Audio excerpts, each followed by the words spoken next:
Hello guys, welcome to my channel. আমি অর্ঘদীপ রয়, আর আজকে আমি এমন একটা জায়গায় এসেছি, সেই জায়গার ব্যাপারে কিন্তু তোমরা অনেকেই জানো না। হ্যাঁ বলবো, সবই বলবো, ওয়েট করো। কিন্তু তার আগে তোমরা যদি আমার চ্যানেলে নতুন হও তাহলে অবশ্যই আমার চ্যানেলটাকে সাবস্ক্রাইব করে দিও, আর সোশ্যাল মিডিয়াতে ফলো করতে আমার ইনস্টাগ্রাম আইডি হলো বংরয়। তো চলো আজকের ভিডিওটা স্টার্ট করা যাক, লেটস গো।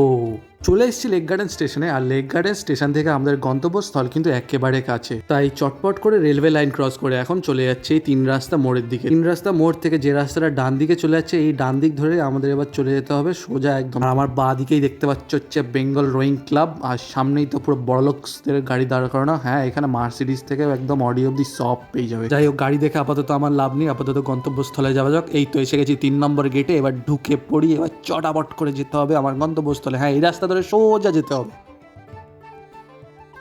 ভাই সাহ, 5 মিনিট ধরে ঢাকুরিয়া লেকের ভেতর দিয়ে হেঁটে যাচ্ছি, কিন্তু কোথায় সেই মিউজিয়াম? এটা কি? এটা তো আগে দেখিনি। বাবা, ভেতরটা কি অন্ধকার? এখানে কি আছে? চলো দেখা যাক, দেখি ভেতরটায় ঢুকে। কে যেন ভেতরে নড়ছে মনে হচ্ছে। কি রে ভাই? এই বাবা, আচ্ছা আমি বললাম হয়তো কিছু কাজকর্ম চলছে, কিন্তু ভেতরটা কি আছে? ও ভাই সাহেব, এটা তো আমি 1% এক্সপেক্ট করিনি। কিন্তু এটা তো মিউজিয়াম না আমি যতদূর জানি, কিন্তু এখানে তো অনেক রকমের প্রতিমা রাখা আছে, জাস্ট দারুণ দারুণ। কিন্তু ভেতরটা এতটাই অন্ধকার যে ভয় লাগছিল যে সাপ খোপ না বেরিয়ে আসে, তাই চটাপট করে বেরিয়ে যাই ভাই, ওটাই বেটার হবে। ওকে, তো ওখান থেকে বেরিয়ে গেছি, আর এইবার মনে হচ্ছে আমি ঠিকঠাক জায়গায় যাচ্ছি। ওখান থেকে বেরিয়ে জাস্ট 2 মিনিট সামনে হাঁটলাম, আর দেখলাম যে এইরকম পাঁচিল দেওয়া, ছবিতে যেরকম দেখেছিলাম। হ্যাঁ, এবার সব কিছু মিলে যাচ্ছে ঠিকঠাক হবে, আর একদম পারফেক্ট জায়গায় এবার চলে এসেছি। এবার কোনো ভুল হয়নি, এটাই হচ্ছে সেই আর্ট গ্যালারি।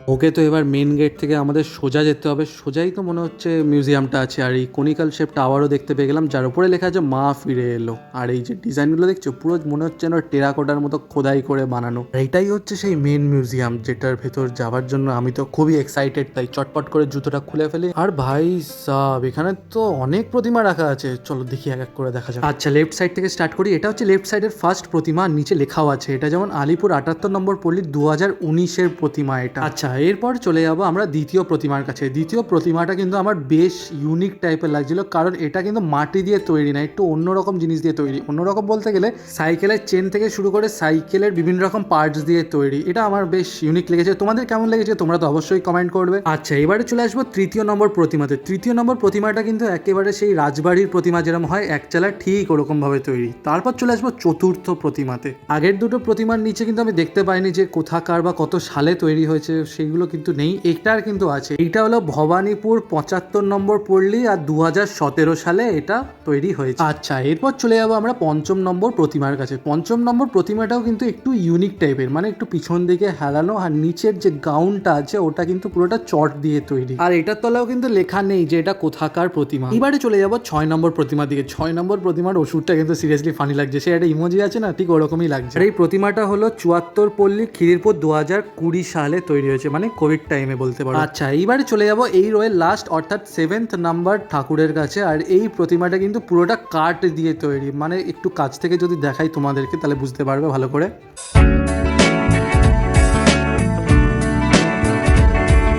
এই প্রতিমার নিচে কিন্তু দেওয়া আছে এটা হচ্ছে গল্ফ গ্রিন শরৎ সভা কমিটি 2022-এর প্রতিমা। আচ্ছা, এইবার চলে যাবো একদম মাঝামাঝি যে প্রতিমাটা আছে। এটা হচ্ছে নপাড়া দাদাভাই সংঘ বড়ানগর, আর 2021-এর প্রতিমা এটা। আর এই প্রতিমার বিশেষত্ব হলো এইখানে লক্ষ্মী, গণেশ, কার্তিক এবং সরস্বতী মা একদম মিডিলে। তাছাড়া যদি বলি অন্যান্য প্রতিমা যেগুলো ছিল সেইটার থেকে আকারে কিন্তু এই প্রতিমাটা অনেকটাই বড়। আচ্ছা, অপোজিট সাইডে যাওয়ার আগে তোমাদের কিছু ইম্পর্টেন্ট জিনিস বলে দিই। এই মিউজিয়ামটা কিন্তু সকালবেলা 5টা থেকে 10টা অবধি খোলা থাকে, আর বিকেলবেলা 3টা থেকে সন্ধ্যে 7টা অবধি খোলা থাকে। আর জায়গাটা তো জাস্ট দারুণ, আমার সত্যি কথা বলছি, একেবারে গুজবাম্পস দিচ্ছে। ওকে, তো এবার প্রতিমার দিকে আসি। এটা হচ্ছে 9ম নম্বর প্রতিমা। আগেরটা কিন্তু 8ম নম্বর প্রতিমা ছিল, আর এই 9ম নম্বর প্রতিমার মুখটা কিন্তু সত্যি খুব মিষ্টি, একেবারে রিয়েলিস্টিক টাইপ, বিশেষ করে কিন্তু প্রতিমার চোখটা। আচ্ছা, এইবার চলে আসি 10ম নম্বর প্রতিমাতে। এই প্রতিমাটাও কিন্তু বেশ ইউনিক, মানে 4 জন মিলে কাঁধে করে প্রতিমাকে নিয়ে আসছে, ওই রকম টাইপের বানানো। এটাও বলা যেতে পারে অনেকটা রাজবাড়ি স্টাইলে বানানো। দেন এইবার চলে আসবো 11 নম্বর প্রতিমার দিকে। হ্যাঁ, 11 নম্বর প্রতিমাটাও কিন্তু একটু ডিফারেন্ট টাইপের, আর এটা হচ্ছে চেতলা অগ্রণী 2020 সালের প্রতিমা। আর এই প্রতিমার বিশেষ ব্যাপার হলো হচ্ছে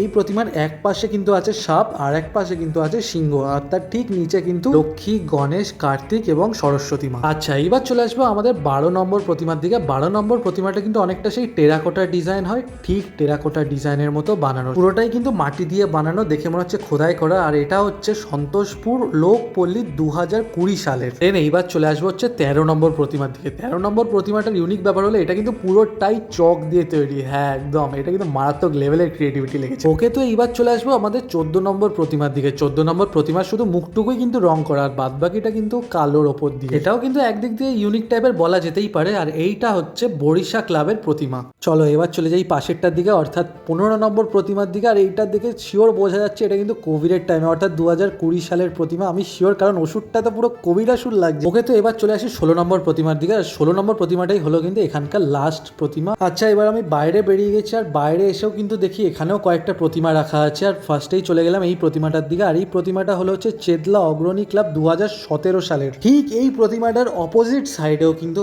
আর একটা প্রতিমা দেখতে পেয়ে গেলাম। চলো যাওয়া যাক। এটা কিন্তু আবার পুরো একদম কভার করা। কেন কভার করা আমি জানি না, সামনে গিয়ে হয়তো বুঝতে পারবো। আশেপাশে খড় ছড়ানো আছে, আর এটা কিন্তু পুরোটাই মানে কভার করা গ্লাস দিয়ে। আর বুঝতে পারছি না কেন কভার করা, তো যাই হোক, কত দেখে আমার কাজ নেই। এইটা দেখতে দেখতে সাইডেও কিন্তু দেখলাম আরও একখানা প্রতিমা রাখা আছে। আশা করি এরপর আর নেই, কেন অনেক কটাই কিন্তু রাখা। আর এটা কিন্তু দেখতে অনেকটা পাথরের মতো লাগছে, কিন্তু অ্যাকচুয়ালি এটা পাথর না, টিনের ওপর দিয়ে বানানো এইটা পুরো একদম স্ট্রাকচার। ওকে, তো পুরোটা একেবারে ভিডিও করার ডান। আর তোমরা এবার বলো ভিডিওটা তোমাদের কেমন লেগেছে, একেবারে কমেন্ট করে দাও। আর ভিডিওটা তো অবশ্যই লাইক করে দাও, আর চ্যানেলটাকে একদম সাবস্ক্রাইব করে দাও। তো till then, tata, bye by.